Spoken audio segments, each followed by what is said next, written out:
الله الرحمن الرحيم.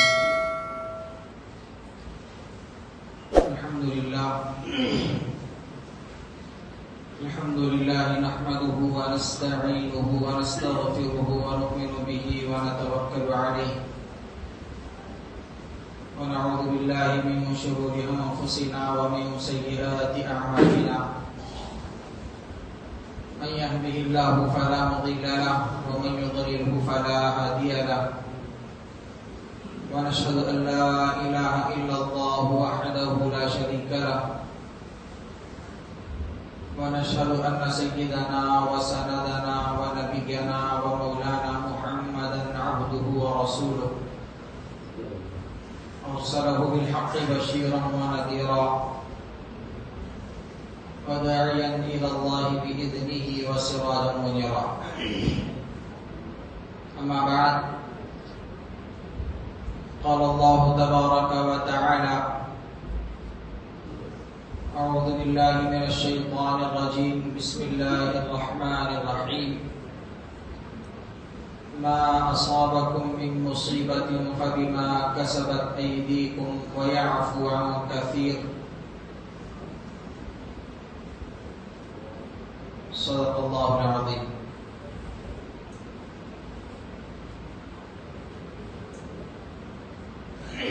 محترم بزرگوں،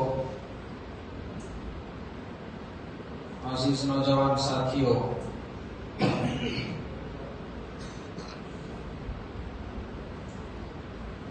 آج کا جو ہمارا عنوان ہے، جو چیز مجھے اور آپ تمام حضرات کو سمجھنی ہے،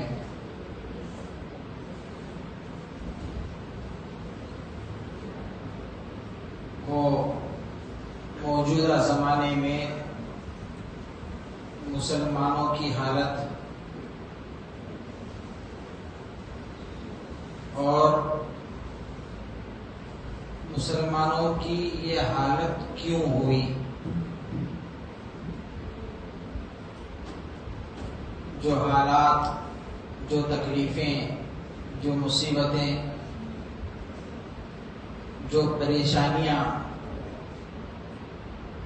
امت مسلمہ پر آ رہی ہیں، اس کی وجہ کیا ہے؟ اس لیے کہ ہر چیز کا ایک سبب ہوتا ہے.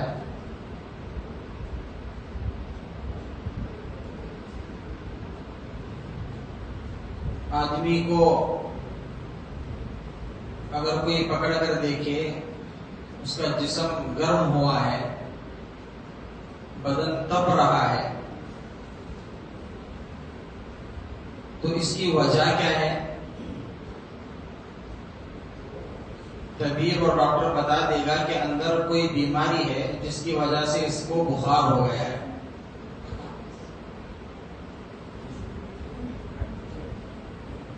خون کی خرابی ہے جس کی وجہ سے فلاں مرض ہو گیا ہے.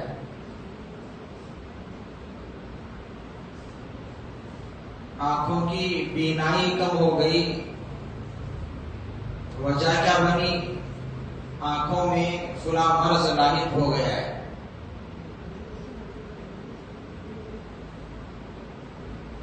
الغرض ہر چیز کا ایک سبب ہوتا ہے.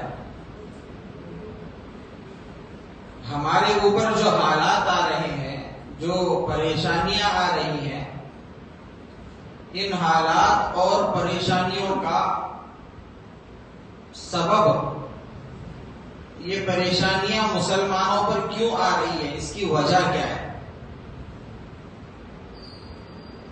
اور یہ پریشانی، یہ مصیبتیں دور کیسے کی جا سکتی ہیں؟ ایسا نہیں کہ مصیبتیں آئیں ابھی مستقل رہیں گی. حالات آ رہے ہیں، یہ حالات مستقل رہیں گے، ایسا نہیں ہے. اللہ تعالیٰ نے قرآن مجید میں فرمایا ہے: اِنَّ مَعَ الْعُسْرِ يُسْرًا، کہ ہر تنگی کے بعد آسانی بھی ہے، ہر پریشانی کے بعد راحت ہے.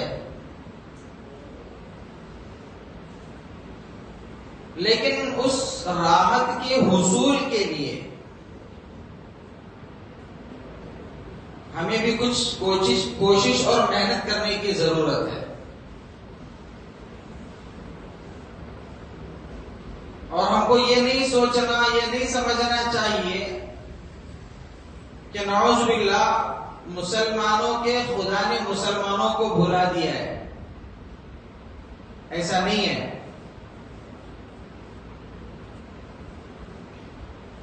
مصیبت آنے کا سبب اللہ نے بتایا کہ تم پر مصیبتیں کیوں آ رہی ہیں، اور ان مصیبتوں سے چھٹکارا حاصل کرنے کا طریقہ بھی اللہ نے بتایا کہ تم ان پریشانیوں سے باہر کیسے نکل سکتے ہو. جیسے آج کل بہت سارے لوگ مشورے دیتے ہیں، ہو سکتا ہے ان کے مشورے صحیح بھی ہوں، لیکن ان کے مشوروں پر ہمارا ایمان اور عقیدہ نہیں ہے. مثال کے طور پر کسی نے مشورہ دیا کہ مسلمانوں کو اس پریشانی سے نکلنے کے لیے اعلیٰ تعلیم یافتہ ہونا ضروری ہے، ایجوکیٹڈ ہونا ضروری ہے. مسلمان کا ہر بچہ اعلیٰ تعلیم یافتہ ہو، تب جا کر مسلمانوں کو ترقی ملے گی، مسلمانوں کا عروج ہوگا، مسلمان کامیاب ہوں گے. لوگوں نے مشورے دیے، ہو سکتا ہے ان کے مشورے صحیح ہوں، لیکن ان کے اس مشورے پر ہمارا ایمان اور عقیدہ نہیں ہے. ہم نے یہ نہیں سوچا کہ ایسا کرنے سے ہی ہماری ترقی ہوگی، اس پر ہمارا ایمان نہیں. کسی نے مشورہ دیا کہ مسلمانوں کی کثیر تعداد سیاست میں ہونی چاہیے،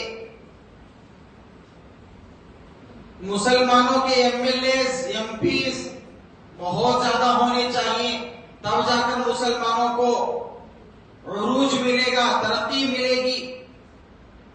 ہو سکتا ہے یہ بات بھی درست ہو، لیکن اس پر بھی ہمارا ایمان اور عقیدہ نہیں ہے.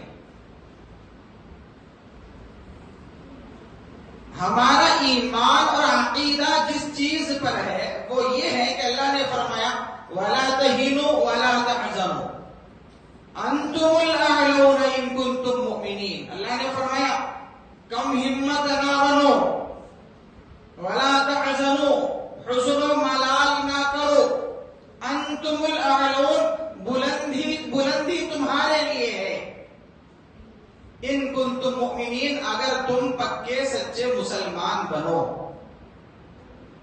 اللہ نے یہ نہیں فرمایا کہ تم اعلیٰ تعلیم حاصل کرو گے تو ترقی ملے گی، حکومتیں تمہارے ہاتھ میں ہوگی تو تم کو ترقی ملے گی، مال اور پیسہ پراپرٹی زیادہ تمہاری ہوگی تو تمہارا نام ہوگا. اللہ نے یہ نہیں فرمایا. اللہ نے فرمایا تمہیں ایمان والا بننا پڑے گا. تمہارا ایمان جتنا مضبوط ہوگا تمہیں دنیا میں اتنا عروج ملے گا. اور اللہ نے یہ بھی فرمایا ما اصابکم من مصیبہ، تمہارے اوپر جو بھی مصیبت آ رہی ہے، جو بھی مصیبت تمہارے اوپر، جو بھی تکلیفیں آ رہی ہیں، جو بھی پریشانیاں آ رہی ہیں، فَبِمَا كَسَبَتْ أَيْدِيكُمْ، یہ تمہارے اپنے ہاتھوں کے کمائے ہوئے کرتوت ہیں، تم نے اپنے ہاتھوں سے کمایا ہے. اللہ تعالیٰ ظالم نہیں ہے، نعوذ باللہ. اللہ نے مسلمانوں پر ظلم نہیں کر رکھا ہے. اللہ فرمانے کہ تمہارے پر جو بھی مصیبتیں، جو بھی تکلیفیں، جو بھی حالات آ رہے ہیں، یہ اللہ کی طرف سے ظلم نہیں ہے، تمہارا اپنا کمایا ہوا ہے. ایک آدمی آگ کا انگارہ اپنے ہاتھ پر لے، جب اس کا ہاتھ جل جائے تو کہے کہ اللہ نے میرا ہاتھ جلا دیا، اللہ نے آگ کیوں بنائی، کیا ضرورت تھی، بلا وجہ میرا ہاتھ جھلس گیا. لوگ کہیں گے کہ تو بیوقوف ہے، تجھے لینے کی ضرورت کیا تھی، تجھے ہاتھ میں پکڑنے کی ضرورت کیا تھی، جب تجھے معلوم ہے کہ یہ چیز نقصان دے سکتی ہے پھر بھی تو اپنے ہاتھ میں لے رہا ہے. جب تجھے علم دیا گیا، عقل دی گئی، جب تجھے سمجھ بوجھ کی صلاحیت اللہ نے رکھی ہے، جب تجھے معلوم ہو رہا ہے کہ یہ چیز نقصان دینے والی ہے، پھر بھی تو ہاتھ میں پکڑ رہا ہے اور پھر دوش خدا پر دے رہا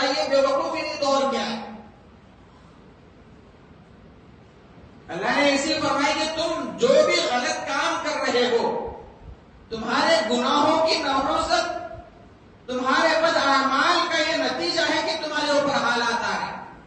تم ان برے اعمال کو چھوڑو، اس غلط راستے کو چھوڑ دو، خدا کی نافرمانی والی زندگی سے باہر نکل آؤ، پھر دیکھو اللہ تمہیں کیسے ترقی عطا فرماتے ہیں. اسلام کے ابتدائی دور کا اگر ہم مطالعہ کریں، اللہ نے مسلمانوں کو جو ترقی دی ہے وہ تعلیم کی بنیاد پر نہیں دی کہ صحابہ سب کے سب پڑھے لکھے ہیں، سب کے سب لکھنا پڑھنا جانتے ہیں، سب کے سب اونچے خاندان والے ہیں، سب کے سب اعلیٰ تعلیم یافتہ ہیں، سب کے سب مالدار ہیں. آپ کو نہیں ملے گا. یہاں تک کہ آپ صحابہ کی زندگی کے حالات کا اگر مطالعہ کریں، ہمیں معلوم ہوتا ہے کہ ایک مرتبہ حضرت ابو ہریرہ رضی اللہ عنہ کتان کے کپڑے سے ناک صاف کر رہے ہیں اور فرماتے ہیں کہ مجھے ایسے لگتا ہے کہ اللہ نے ہماری قربانیوں کا بدلہ دنیا میں ہی دے دیا. کتان جو ہے وہ کاٹن کو کہتے ہیں. کاٹن کا کپڑا انہیں نصیب ہوا ناک صاف کرنے کے لیے. معلوم یہ ہوا کہ ان کی حالت اور حیثیت اتنی بھی نہیں تھی کہ وہ کاٹن کا کپڑا استعمال کر سکے، لیکن جب ان کو کاٹن کا کپڑا ملا ناک صاف کرنے کے لیے، کہتے ہیں کہ لگتا ہے کہ اللہ نے ہمیں دنیا ہی میں ہمارے اعمال کا بدلہ دے دیا.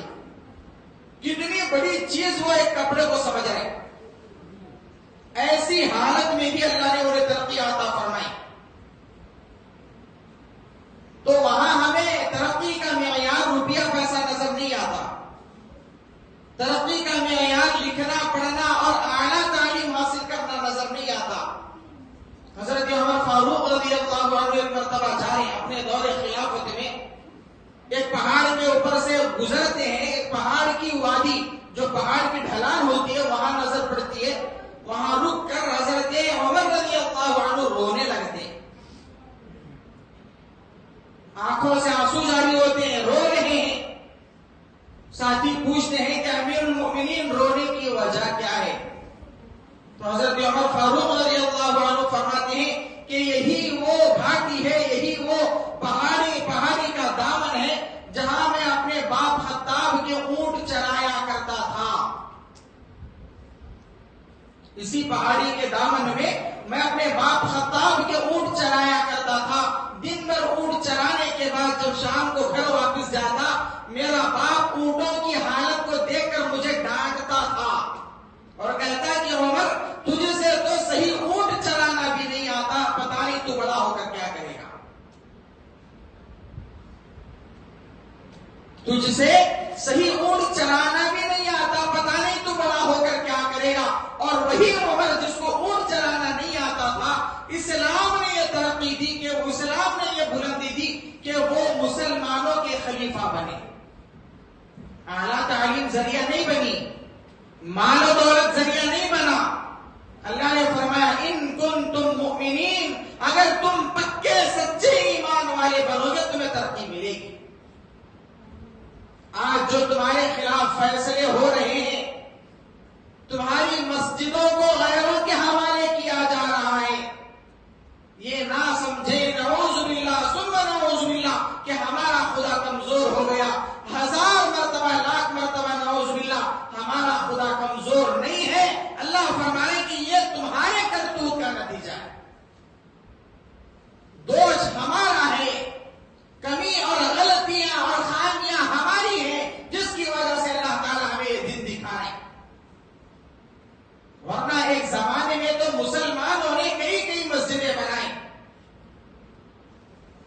آپ جامعہ قرطبہ کا وہاں کی تاریخ، اندلس کی تاریخ پڑھ کر دیکھیں، آپ کو پتا چلے گا کہ مسلمانوں نے کیسی ترقی کی، کیسے فتوحات کا دروازہ اللہ نے کھولا. اور جب مسلمانوں نے دنیا کو اور حصول دنیا کو اپنا شیوا بنایا، دنیا کے مال و دولت کو جب مسلمانوں نے اپنا شیوا بنایا، تو علم کا مرکز کہا جانے والا بغداد، آپ اس کا بھی مطالعہ کریں. بغداد کے اندر تاتاریوں کے ذریعے اللہ نے کیا وہاں پر حالات برپا فرمائے، وہ آج ہمارے لیے سبق لینے کی چیز ہے. علم کا مرکز کہا جاتا تھا بغداد کو. لوگ وہاں جا کر علم حاصل کیا کرتے تھے. وہاں جا کر لوگ خدا کے اور خدا کے دین کا علم حاصل کیا کرتے تھے. لیکن جب لوگوں نے حصول دنیا کو اپنا مقصد بنایا، دنیا کی رنگینیوں کے حصول کو اپنا مقصد بنایا، اللہ نے ان کے اوپر حالات کو مسلط فرمایا. اللہ تعالیٰ دھوک بجا کر دیکھتے ہیں، اللہ تعالیٰ بجا کر دیکھتے ہیں کہ کتنا پکا مسلمان ہے. حالات آتے ہیں اور اللہ نے قرآن مجید میں ذرا یہ بھی فرمایا ہے کہ ہم ان کے اوپر ایک مرتبہ 2 مرتبہ آزمائشیں ڈالتے ہیں. کبھی سال میں 1 مرتبہ، کبھی سال میں 2 مرتبہ حالات آتے ہیں، پھر بھی یہ لوگ نہیں سدھرتے. یہ حالات جو آ رہے ہیں یہ اللہ تعالیٰ سدھرنے کے لیے ہمیں بس بتا رہے کہ تم سدھر جاؤ. یہ جو حالات آ رہے ہیں یہ کچھ بھی نہیں ہے. اس سے بڑے حالتیں بھی تمہارے اوپر آ سکتی ہیں، اس سے بڑی مصیبتیں بھی تمہارے اوپر آ سکتی ہیں. اس سے پہلے سدھر جاؤ. ان مصیبتوں کے آنے سے پہلے سنبھل جاؤ. ہمیں اپنی زندگیوں کے اوپر نظر کرنی کہ ہماری زندگیاں کیسے گزر رہی ہیں، ہماری زندگیاں کن حالتوں میں گزر رہی ہیں. نماز کے فضائل، روزے کے فضائل، زکوٰۃ کے فضائل، حج کے فضائل ہم ہمیشہ سنتے ہیں، علماء سنا رہے ہیں. لیکن ہمیں اپنی زندگی کے اوپر بھی نظر کرنی ہے کہ میں کیسی زندگی گزار رہا ہوں، میری حالت کیا ہے. تھوڑی دیر کے لیے اگر ہم آنکھ بند کر کے تنہائی میں بیٹھ کر اپنے سر کو اپنے دل کی طرف جھکا کر تھوڑی دیر کے لیے 10 منٹ کے لیے اگر سوچیں کہ اگر اللہ تعالیٰ ابھی اسی وقت مجھے بلا لے، میرا انتقال ہو جائے، تو کیا میں منکر نکیر کے سوال کا جواب دینے کے لیے تیار ہوں؟ کیا میں خدا کے سامنے کھڑے ہو کر اپنے اعمال کا حساب دینے کے لیے تیار ہوں؟ ہمارے استاد فرمایا کرتے تھے کہ انسان موت سے نہیں ڈرتا. موت سے کسی کو ڈر نہیں لگتا. پھر ڈرتے کیوں ہیں؟ تو حضرت نے وجہ بتائی کہ انسان ڈرتا اس لیے ہے کہ مرنے کے بعد میں خدا کو کیا منہ دکھاؤں گا. موت تو طے ہے، سب کو آ کر رہے گی، لیکن مرنے کے بعد میں کیا منہ لے کر اللہ کے پاس جاؤں؟ میرے اعمال کا اس قابل ہے کہ میں خدا کے سامنے کھڑا ہو سکوں؟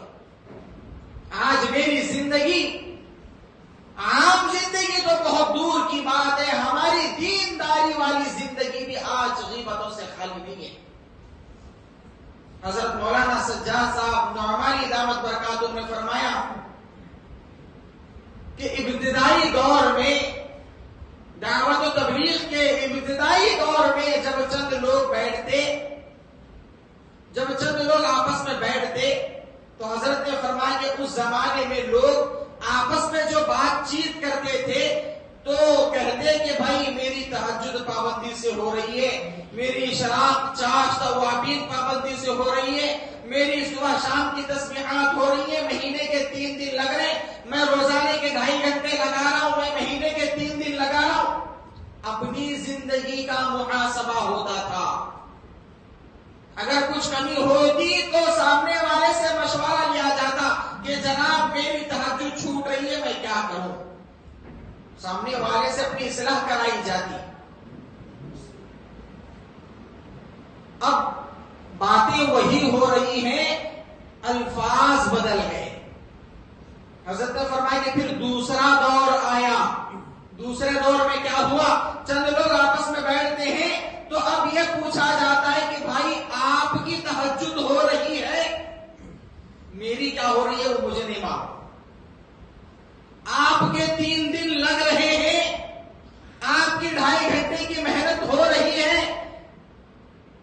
میری زندگی کا محاسبہ ختم، تیری زندگی کا محاسبہ میں نے شروع کر دیا. یہاں سے شیطان نے اپنے اندر جھانکنے کی ہماری صلاحیت کو ختم کر دیا، صفت کو ختم کر دیا. ہماری نظر اپنے نفس کے بجائے دوسروں کے نفوس پر لگ گئی. جیسے بڑے کہتے ہیں کہ آنکھ ہماری بڑی سے بڑی چیز بھی دیکھ لیتی ہے. سامنے والے کے لباس میں اگر دھبا لگ جائے ہم فوراً بتا دیں کہ دیکھو آپ کا دامن داغدار ہو گیا، آپ کا کپڑا گندا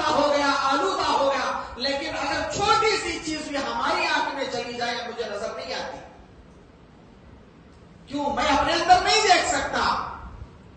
علامہ اقبال نے اسی کو فرمایا، خود ہی میں ڈوب کر پا جا سراغ زندگی اپنی، اپنے نفس میں جھانکو کہ میں کتنے پانی میں ہوں، میں نے اپنے رب کو کتنا راضی کیا ہے۔ مجھے اپنے نفس کا محاسبہ کرنا ہے، اپنی زندگی کے اندر جھانکنا ہے۔ اور آج تو اللہ تعالیٰ ہماری حفاظت فرمائے، آج ہماری حالتیں کیا ہیں؟ ایک دوسرے کا محاسبہ چھوڑو، ایک دوسرے کا گریبان پکڑنے کے لیے ہم تیار ہیں۔ میری زندگی کیا ہو رہی ہے مجھے اس کی فکر نہیں ہے، میری زندگی کون سے ڈگر پر جا رہی ہے مجھے اس کی فکر نہیں ہے۔ میں دوسروں کی اصلاح کرنے میں لگا ہوا، دوسروں کو غلط کہنے پر تلا ہوا۔ ایسی زندگی سے اللہ تعالیٰ حالات کو نہیں بدلتا۔ اللہ تعالیٰ حالات کو بدلتے ہیں، انسان کو اس کی زندگی کے اوپر محنت کرنی پڑتی ہے۔ مرنے کے بعد مجھے میری زندگی کا جواب دینا ہے، مجھے اپنی زندگی کا حساب کتاب دینا ہے، مجھے اپنی زندگی کے بارے میں غور و فکر کرنی ہے کہ پتہ نہیں مرنے کے بعد میرا حال کیا ہوگا۔ پورے قرآن مجید کا اگر ہم خلاصہ کریں، پورے قرآن مجید کا اگر ہم نچوڑ نکالیں، پتہ چلتا ہے اللہ نے پورے قرآن مجید میں 3 چیزیں بتائی ہیں، 3 چیزوں پر اللہ نے فوکس کیا ہے۔ پہلی چیز اللہ نے بتائی توحید، سب کچھ کرنے والی ذات اللہ کی۔ دوسری چیز اللہ نے بتائی رسالت، رسولوں پر ایمان۔ تیسری چیز اللہ نے بتائی بعث بعد الموت، مرنے کے بعد کی زندگی، مرنے کے بعد کی زندگی۔ یہ بھی ہمارے ذہن میں ہو، میں نے اللہ پر ایمان لایا، میں نے رسولوں پر ایمان لایا، اب میرا تیسرا ٹارگٹ کیا ہو کہ مجھے مرنے کے بعد جواب دینا ہے۔ پہلا قدم اللہ پر ایمان پختگی کے ساتھ، ہاں سب کچھ کرنے والی ذات اللہ کی، مصیبت آئی وہ بھی اللہ کی طرف سے، راحت آئی وہ بھی اللہ کی طرف سے، رسولوں کی باتوں پر یقین کہ ہاں ہر چیز ہمیں رسول کے طریقے پر کرنا ہے۔ اللہ کے نبی صلی اللہ علیہ وسلم نے ایک حدیث میں فرمایا کہ میں تم میں 2 بھاری چیزیں چھوڑ کر جا رہا ہوں، ترکت فیکم الثقلین، 2 وزنی اور بھاری چیزیں، مضبوط چیزیں چھوڑ کر جا رہا ہوں۔ کتاب اللہ، ایک ہے اللہ کی کتاب، مضبوطی سے پکڑ لو، اور دوسرا بتایا رسول اللہ کا طریقہ، اللہ کی کتاب اور رسول کا طریقہ اگر ہم نے زندگی میں مضبوطی سے پکڑ لیا، اللہ کے نبی نے فرمایا تم موت تک کبھی گمراہ نہیں ہو سکتے، موت تک کبھی تم غلط راستے پر نہیں جا سکتے، کبھی انسان دھوکے میں نہیں آ سکتا، غلط راستے پر نہیں چل سکتا۔ آج ہم دیکھ رہے ہیں حال کے واقعات، ازار ہے، پہنا ہوا بندہ ازار، جبہ ہے، سر پر ٹوپی ہے، ماشاءاللہ چہرے پر داڑھی بھی ہے، دیکھنے میں ایسا لگتا ہے جیسے کوئی مولانا ہو، لیکن دعوت وہ ملعون شکیل بن حنیف کی چلا ہے۔ مساجد میں آ کر، ہماری دعوت و تبلیغ کی مسجدوں میں آ کر نوجوانوں کو گمراہ کیا جا رہا ہے۔ فرمائے کہ تم کتاب اللہ اور سنت رسول کو مضبوطی سے پکڑو، کبھی گمراہ نہیں ہوں گے۔ ایک بزرگ کا واقعہ ہے کہ ان کے مرید 10-12 سال ان کی خدمت میں رہے، اس کے بعد جب جانے لگے تو حضرت نے پوچھا کہ بھائی کیوں جا رہے ہو؟ تو مرید نے کہا کہ حضرت اتنے سال میں تمہارے ساتھ رہا لیکن کبھی کوئی کرامت تمہارے سے ہوتی ہوئی میں نے نہیں دیکھی۔ جیسے ہم سمجھتے ہیں نہیں، ولی کس کو ہم سمجھتے ہیں جو عجیب و غریب چیزیں کر کے دکھائے، جو ایسا کرے تو اس کے ہاتھ سے روشنی نکلے، برتن خالی اس کے ہاتھ میں دو تو پورا پانی سے، دودھ سے یا اناج سے بھرا ہوا ہو، ہواؤں میں جو اڑ رہا ہو، پانی کے اوپر جو چل رہا ہو، بات کرے تو اس کے منہ سے باتیں نہیں، پھول جھڑے۔ یہ ہمارے تصورات کی دنیا کی چیزیں بتا رہا ہوں۔ ہم ایسے لوگوں کو ولی اور کامل بزرگ سمجھتے ہیں۔ وہ بندے نے بھی ویسے کہا کہ حضرت 10-12 سال تمہارے ساتھ رہا، کبھی کوئی کرامت ہوتی بھی میں نے تم سے نہیں دیکھی۔ تو حضرت نے فرمایا کہ ٹھیک ہے تم جاؤ، تمہیں اجازت ہے، لیکن مجھے ایک بات کا جواب دے کر جاؤ۔ تم اتنے سال میرے ساتھ رہے، میرے ساتھ تم نے اتنے سال بسر کیے، کبھی کوئی کام مجھ کو سنت کے خلاف کرتے ہوئے دیکھا ہو؟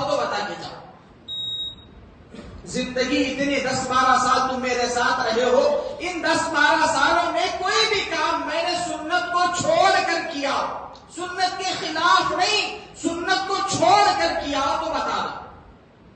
تو مرید کہتا ہے کہ نہیں حضرت، میں 24 گھنٹے والی زندگی میں نے تمہاری دیکھی ہے، کبھی کوئی کام تم سنت کے خلاف نہیں کرتے، ہر کام میں تم سنت کے طریقے پر کرتے ہو. تو حضرت نے فرمایا کہ پھر اس سے بڑی کرامت کیا ہو سکتی ہے؟ اس سے بڑی کرامت کیا ہو سکتی ہے؟ انسان بتایا ہے اللہ کے نبی نے کہ تم اللہ کے نبی کی سنت کو مضبوطی سے پکڑ لو، دنیا کی کوئی طاقت تمہیں ڈگمگا نہیں سکتی، دنیا کی کوئی مصیبت تمہیں تمہارے پیروں میں زلزلہ برپا نہیں کر سکتی، تمہارے قدم مضبوط رہیں گے. صحابہ کی زندگی ہمارے لیے نمونہ ہے. صحابہ نے جو کام کارنامے دنیا میں انجام دیے وہ ہمارے لیے سبق لینے کی چیز ہے. رستم کے دربار میں جب صحابہ گئے، مشہور واقعہ ہے، رستم کے دربار میں جب صحابہ گئے، وہاں انہوں نے اس کے قلعے کا محاصرہ کیا. محاصرہ کرنے کے بعد اس کو دین کی دعوت دی، اسلام کی طرف اس کو بلایا، اس نے انکار کیا. بہت دنوں تک جب قلعے کا محاصرہ ہوا تو وہ پہلوان جو وہاں کا بادشاہ تھا رستم، اس نے اپنا ایک قاصد بھیجا کہ جاؤ یہ جو باہر لوگ ہمارے قلعے کی طرف ڈیرا ڈالے ہوئے ہیں، ان میں سے کسی ایک کو بلا کر لاؤ، بات چیت کرنی ہے. وہ قاصد آیا اور ایک صاحب کو بلا کر لے گیا جن کا نام حضرت بن عامر رضی اللہ عنہ. ان کو طے کیا گیا، ان کو بھیجا گیا، اور ان کی حالت کیا ہے؟ پھٹے پرانے کپڑے ہیں، سواری جو ہے ان کی وہ خچر کی سواری ہے، ہاتھ میں جو تلوار پکڑے وہ بھی ایک دم بہترین نہیں، ٹوٹی ہوئی تلوار، ہاتھ میں ٹوٹی ہوئی تلوار ہے، بدن پر کوئی جنگی لباس نہیں، پھٹے پرانے کپڑے ہیں، خچر پر سوار ہو کر وہ بادشاہ کے دربار کی طرف اکیلے جا رہے ہیں. جب دربار کے دروازے پر، بادشاہ کے محل کے دروازے پر پہنچتے ہیں تو لوگ ان کو روکتے ہیں کہ بھائی تم ایسے خچر پر سوار ہو کر دربار میں نہیں جا سکتے، دربار میں تو بادشاہ بھی سواری پر نہیں جاتا، تم کو اتر کر جانا پڑے گا. ایمانی جذبہ، ایمانی قوت ان کی دیکھیں. وہ کہتے ہیں کہ بھائی میں میری طرف سے نہیں آیا، بادشاہ بلایا ہے اس لیے آیا، مجھے تمہارے بادشاہ سے بات چیت کرنے کا شوق نہیں ہے، تمہارے بادشاہ نے بلایا ہے اسی لیے آیا. اب میں جیسے آنا چاہتا ہوں، آنے دو گے تو آتا ہوں، ورنہ مجھے ضرورت ہے میں جا رہا ہوں. بادشاہ تک بات پہنچائی گئی، بادشاہ نے کہا کہ ٹھیک ہے، وہ جیسے آنا چاہتے ہیں آنے دو. اب پہلے سے بادشاہ نے کیا انتظام کیا؟ بادشاہ کے ذہن میں تھا کہ یہ پھٹے پرانے کپڑے پہن کر آئے ہیں لوگ، مکہ کے مدینہ کے رہنے والے، یہ غریب لوگ ہیں، ان کے سامنے ہم جب سونے چاندی کا ڈھیر لگا کر دیکھیں گے تو یہ لوگ مرعوب ہو جائیں گے، مال و دولت کو دیکھ کر ان کی آنکھیں چکا چوند ہو جائیں گی. اس نے پہلے سے پورا اپنے خزانے کا سونا چاندی اپنے محل میں ڈھیر لگا دیے، اور بعض روایات میں آتا ہے کہ زمین پر بھی اس نے وہ سونا چاندی بچھا دیا. اب حضرت خچر پر سوار ہو کر جا رہے ہیں بادشاہ کے محل میں، پورے درباری کھڑے ہیں، بادشاہ اپنے تخت پر بیٹھا ہے، ان کا جانور وہ سونے چاندی کو رونتا ہوا بادشاہ تک جاتا ہے. جانے کے بعد حضرت اس کی کرسی ہے، بادشاہ کا جو تخت ہے وہاں اترتے ہیں اور اپنے خچر کی رسی کو بادشاہ کے وہ ٹیبل سے باندھ دیتے ہیں، باندھ کر جا کر بادشاہ کے بازو میں بادشاہ کے تخت پر بیٹھتے ہیں. سب لوگ پریشان کہ یہ بدو آدمی جس کا لباس پورا بوسیدہ ہے، جانور پر سوار ہو کر دربار میں آتا ہے اور جا کر بادشاہ کے بازو میں بیٹھتا ہے، اس کی اتنی ہمت.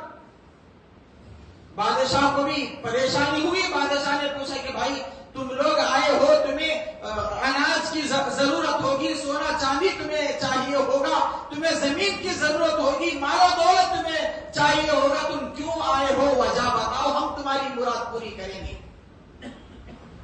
تو حضرت نے جو الفاظ اس وقت کہے وہ آج بھی تاریخ کی کتابوں میں لکھے ہوئے ہیں. حضرت نے فرمایا ہم نہیں آئے، ہم اپنی طرف سے نہیں آئے ہیں، نہ ہمیں تمہارے مال و دولت کی ضرورت ہے، نہ تمہاری وہ بادشاہت کی ضرورت ہے، ہمیں دنیا سے کچھ بھی مطلب نہیں ہے.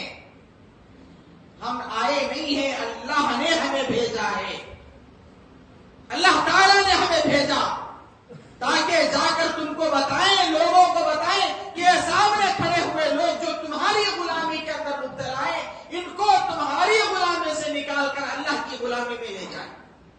یہ تمہارے مال و دولت کی ہمیں ضرورت نہیں۔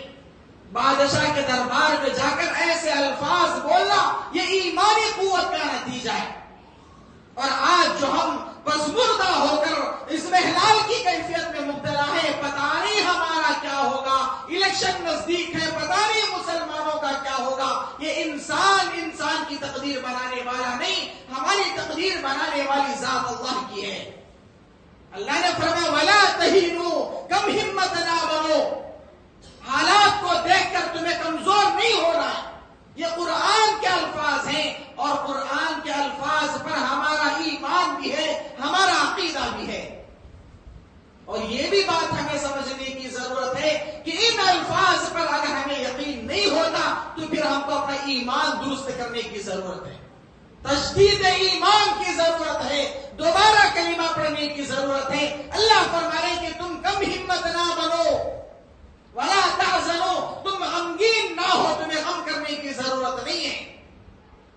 انتم الاعلون، بلندی تمہارے لیے ہے، ان کنتم مؤمنین، شرط کیا ہے کہ تمہیں ایمان والا بننا پڑے گا، اپنے ایمان کو درست کرنا پڑے گا، اپنے ایمان کی مضبوطی کے اوپر نظر کرنی پڑے گی۔ ہمارا ایمان درست ہوگا، اللہ ہماری حالتوں کو سدھارے گا، اللہ تعالی ہمارے حق میں فیصلے فرمائے گا۔ دنیا کی حکومتیں یا دنیا کے قانون یا دنیا کی عدالتیں یہ سب ایک کھلونا ہے اللہ تعالیٰ کی حکومت کے سامنے، کچھ بھی حیثیت نہیں رکھتی۔ جب اللہ کا فیصلہ ہوتا ہے تو پھر اس کو کوئی نہیں بدل سکتا۔ ہم کو جو مانگنا ہے وہ اللہ سے مانگنا ہے۔ ہم دعا کرتے ہیں، ہم لوگ دعا کر رہے ہیں کہ اللہ ہماری حالتوں کو درست فرما، مسلمانوں کی حالتوں کو سدھار۔ اللہ تعالیٰ دیکھ رہے کہ دیکھو یہ مسلمان ہے، دعا مانگ رہا ہے، لیکن حلیے سے تو یہ مسلمان نظر نہیں آتا۔ مانگ رہا ہے، اللہ سے مانگ رہا ہے کہ اللہ کرنے والا تو یہ، لیکن کیا میں اللہ کی نظر میں مسلمان ہوں؟ کیا میرا لباس مسلمانوں والا ہے؟ فلسطین کے معصوم بچوں کو جو لوگ مار رہے ہیں، میرا لباس ان کے جیسا ہے۔ فلسطین کے ماں اور بہنوں کی عزت لوٹنے والے جو درندے ہیں، میرا ہیئر کٹ ان کے جیسا ہے، میری داڑھی کا ڈیزائن ان کے جیسا ہے، میری پینٹ اور شرٹ کا ڈیزائن ان کے جیسا ہے، پھر بھی میں کہہ رہا ہوں کہ اللہ میری حالت کو درست فرما۔ کیسی ہماری گھرونی یہ باتیں ہیں، کیسے ہمیں سمجھ بھی نہیں آتا کہ میں اپنا ظاہر تو غیروں کے جیسا بنا رہا ہوں۔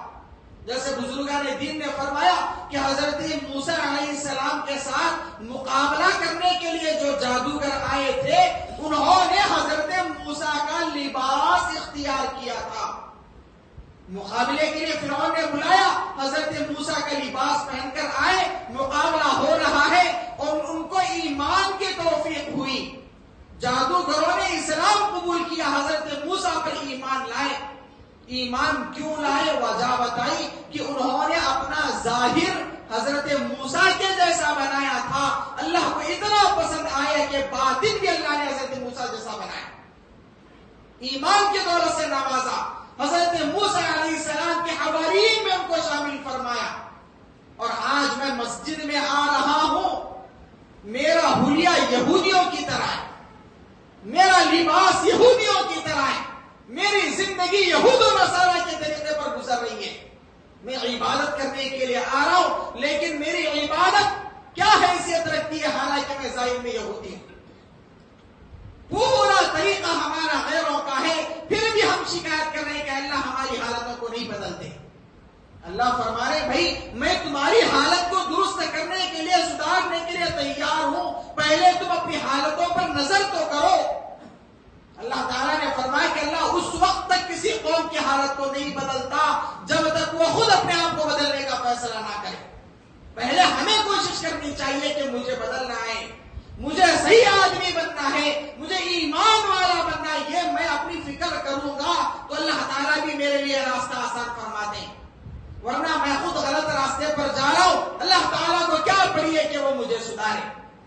اللہ فرما رہے اللہ الصمد، اللہ بے نیاز ہے، غالباً گزشتہ جمعہ بھی آپ کے سامنے یہ باتیں آئیں کہ اللہ کسی کا محتاج نہیں ہے، نہ اللہ میری نماز کا محتاج ہے، نہ میری داڑھی کا محتاج ہے، نہ میری ٹوپی کا محتاج ہے، نہ میرے روزے اور زکات اور صدقات کا محتاج ہے۔ اللہ تو بے نیاز ہے۔ اللہ فرمائے اللہ الصمد، بے نیاز ہوں، سدھرے گا تو تو اپنے لیے، بگڑے گا تو خدا کا کوئی نقصان نہیں ہے۔ مجھے اپنے آپ کو بنانا ہے، میں نہیں بنوں گا تو پھر اللہ تعالیٰ نے جنت بھی بنائی ہے، جہنم بھی بنائی ہے، اللہ اٹھا کر ڈال دے گا، اللہ کی شان میں کچھ کمی ہونے والی نہیں۔ مجھے اپنی حالتوں پر نظر کرنی ہے، مجھے اپنی زندگی بنانی ہے، اسی فکر کے لیے، اسی محنت کے لیے یہ تمام کوششیں ہو رہی ہیں۔ ہر کوشش اسی محنت کے لیے ہو رہی ہے کہ میں اپنی زندگی کو بناؤں، اپنی زندگی کو سدھاروں، اپنے آپ کو نیک اور متقی اور پاکسا بناؤں۔ میری آمدنی بھی پاک ہو، میرے خرچ کرنے کی جگہ بھی پاک ہو، میری نگاہیں بھی پاک ہو، میرے کام بھی پاک ہو، میری سوچ بھی پاک ہو، میں جہاں جا رہا ہوں وہ پاکیزہ جگہ ہو۔ ہماری زندگی اللہ تعالیٰ اطمینان والی بنائے گا، ہر چیز ہماری درست ہونی ضروری ہے۔ یہ تمام محنتیں ہو رہی ہیں، اور آخر میں اسی کی ضمن میں ایک بات آپ حضرات کے سامنے عرض کرنی ہے کہ الحمدللہ ہمارا اجتماع ہونا بھی طے پایا ہے۔ ہمارے شہر کا، ضلع دھارواڑ کا اور اطراف کا اجتماع ہونا بھی طے پایا ہے۔ یہ تمام محنتیں اسی کوشش کے لیے ہو رہی ہیں، وہاں بڑا مجمع دکھانا، لاکھوں لوگوں کو کھانا کھلانا، ویڈیو کر کے دیکھو اجتماع میں اتنے لوگ آئے، یہ مقصد نہیں ہے۔ میرے جانے کا مقصد کیا ہے کہ میری زندگی پاکیزہ ہو، یہ ہمارا مقصد ہے۔ میرا وہاں جانے کا مقصد کیا ہو کہ میں وہاں بیٹھ کر اپنی زندگی کو بنانے کی فکر کرنے والا بنوں۔ ہر اجتماع کا یہی مقصد ہوتا ہے، ہر دینی تحریک کا یہی مقصد ہوتا ہے۔ مجھے یہی مقصد لے کر جانا ہے کہ بھائی میں جاؤں گا، اپنی زندگی کو بنانے کی فکر لے کر آؤں گا۔ یہ ہماری فکر ہوگی، اللہ تعالیٰ ہماری حالتوں کو درست فرمائے گا۔ دعا کریں کہ اللہ تعالیٰ ہم تمام کو کئی سنی باتوں پر عمل کی توفیق نصیب فرمائے۔ ہمارا جو اجتماع ہونا طے پایا ہے، اللہ تعالیٰ اس اجتماع کو کامیاب فرمائے، آنے والی تمام رکاوٹوں کو اللہ تعالیٰ دور فرمائے، اور اس اجتماع کو اللہ تعالیٰ ذریعہ بنا کر ہمارے پورے علاقے میں اور ہمارے اطراف و اکناف کے علاقے میں، بلکہ اللہ تعالیٰ پورے عالم میں اللہ اس اجتماع کو ذریعہ بنا کر ہدایت کی ہواؤں کو اللہ تعالیٰ جاری اور ساری فرمائے۔ تمام کئی سنی باتوں پر اللہ عمل کی توفیق نصیب فرمائے۔ وآخر دعوانا ان الحمد للہ رب العالمین۔